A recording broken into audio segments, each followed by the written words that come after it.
নমস্কার, Bandita and mother's ব্লগে সকলকে স্বাগত জানাই। এই যে মা আমি চা নিয়ে বসে পড়েছি, আর হচ্ছে যে ওদিকে মা আরও ওই মশলা টশলা গুঁড়ো করবে, ওই জন্য ভেজে নিল একটুখানি। নরম হয়েছে অনেকদিন, আনা 3-4 মাস হয়ে গেল এনেছে মা। জিরে আর ধনে আনিয়েছে অনেকটা করে, তো তা যাই হোক, আমারও দুটো ঘর ঝাড় দেওয়া হয়ে গেছে। এবার বিছানার চাদরটা ভিজিয়েছে, ওটা কাচবো, কেচে নিয়ে আর চান করবো। আমি আজকে 6টা বাজতে 10 মিনিট আগে উঠে পড়েছেন যে না রান্নার ভাজা কত আছে।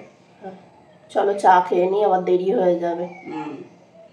ওই যে মা চিংড়ি মাছগুলো বের করে রাখলো, লেবু মাখিয়ে রেখেছিল, সেগুলো ধুলো। এই যে এবার রেডি হচ্ছে রান্না করবে বলে, আর এদিকে রেডিও শুনছে, খবর শুনছে। চলো আমিও কাজ সেরে নিই। কি হচ্ছে মা? এই যে মা আটাটা দুটো তো রুটি নিয়ে যাবার তরকারি হয়েছে।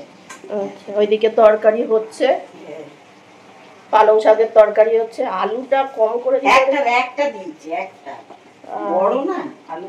আর এইদিকে আটা মাখছে। তোমারও কি রাত্রিরে রুটি একেবারে করে নেবে? হ্যাঁ, একটা এখন পুরো রাত্রিরে দুটো করবো, ওইসব সিন ছাড়বো। হ্যাঁ, ঠিক আছে। আর ওদিকে কি রান্না করেছে চলো দেখি।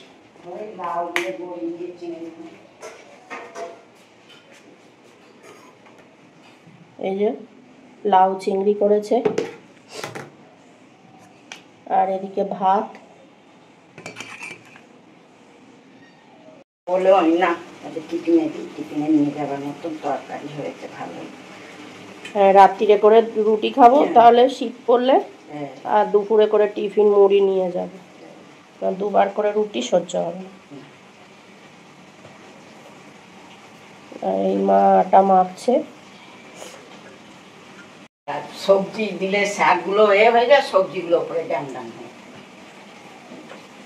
কি হয়ে থাকে? ডাং ডাং চেয়ে চেয়ে থাকে, যতই ভাজিস। এখন এবার ঘেঁটে আমি রেডি হয়ে দাঁড়িয়ে রয়েছে।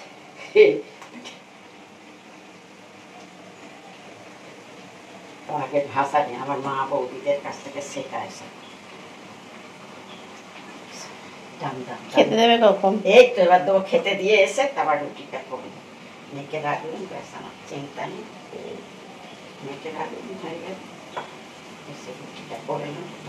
মা সন্ধে দিচ্ছে। আনি বলে এনে আর শুয়ে। আমি এই অফিস থেকে এলাম, আমার একটু ঠান্ডা লেগেছে। লাগবে তো ঠান্ডা, ওই জন্য কাঁটা বার করে রোদে দিয়েছিলাম। খালি বলছিস ঠান্ডা ঠান্ডা, কাঁটা বার করে রোদে। ফ্যান চালানো যাচ্ছে না, ফ্যান চালালে এলা।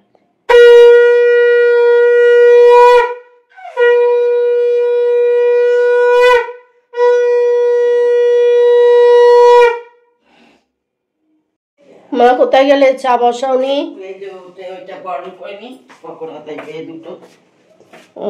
কালকে তো আমি খাইনি, মা খেয়েছে।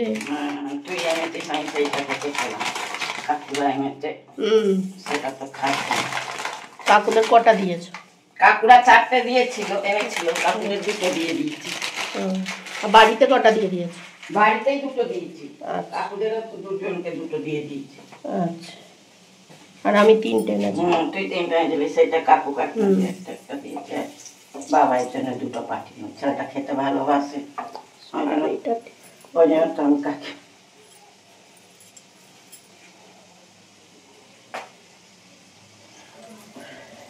এই হচ্ছে, হ্যাঁ, 2টো ভেজে ফেলি না।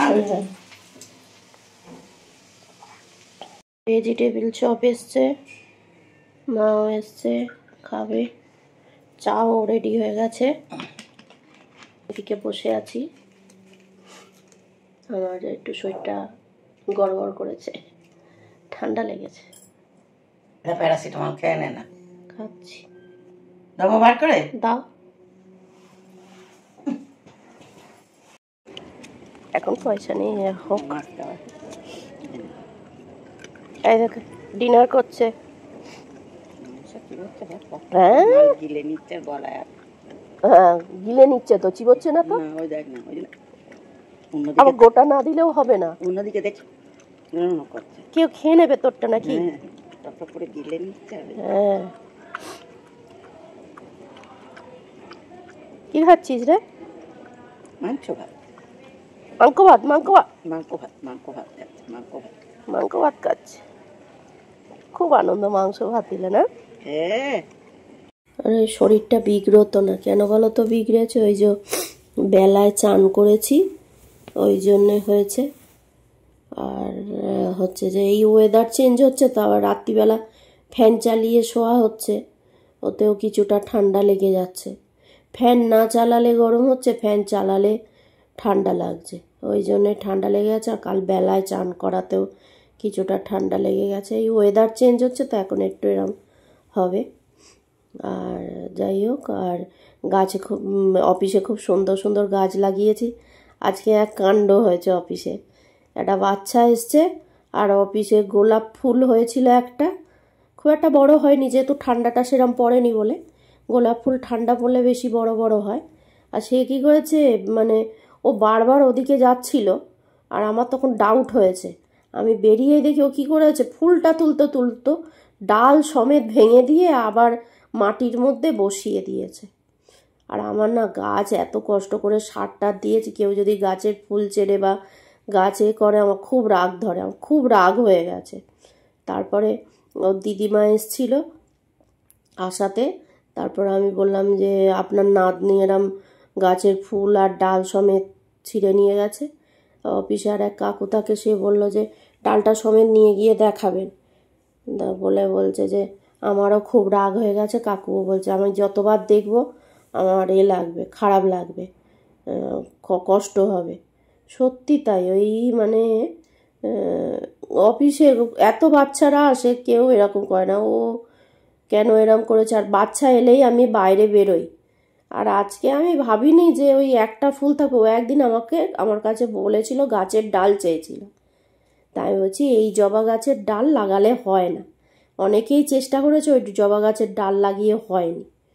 তা যার কারণে আমি বলেছি, ও যে ওই ফুল সমেত ডালটাকে পুরো ভেঙে করে দেবে। তারপর বলার সত্ত্বেও ওর দিদিমা আবার ঘুরে এসে বলছে আমার মেয়ে বলেছে, কই আমাকে তো কিছু বললো না, বা আমি তো ছিলাম, ও কখনই বা ছিল বলে। মানে বাচ্চাকে এগুলো মানে শাসন না করে এগুলো প্রশ্রয় দেয়া, আর কিছুই না।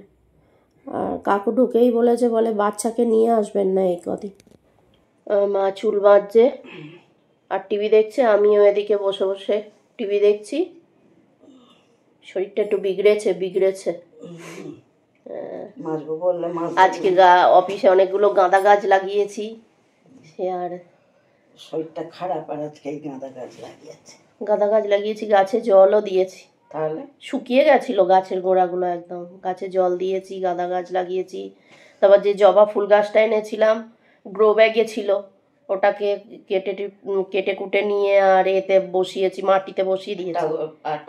টগর গাছটা ওই টবে বসাবো, তো ওই ঝাঁসটা বেরো গোটায় তো মিক্সার দিয়েছি, তারপরে ভার্মি কম্পোস্ট দিয়েছি, দিয়ে ওটা করে রেখেছি। ওর গন্ধটা যতদিন না কাটবে ততদিন বসাতে পারবো না, অসুবিধে নেই তো। এই টগর গাছের গ্রো ব্যাগটা বড়, তো জবা গাছের গ্রো ব্যাগটা ছোট ছিল। হ্যাঁ, উল্টে পড়ে যেত, আর হচ্ছে যে জল তাড়াতাড়ি টেনে নিত ছোট ব্যাগ। হ্যাঁ, আর দেখি কত সাদা সাদা শিকড় গজিয়েছে আর কি।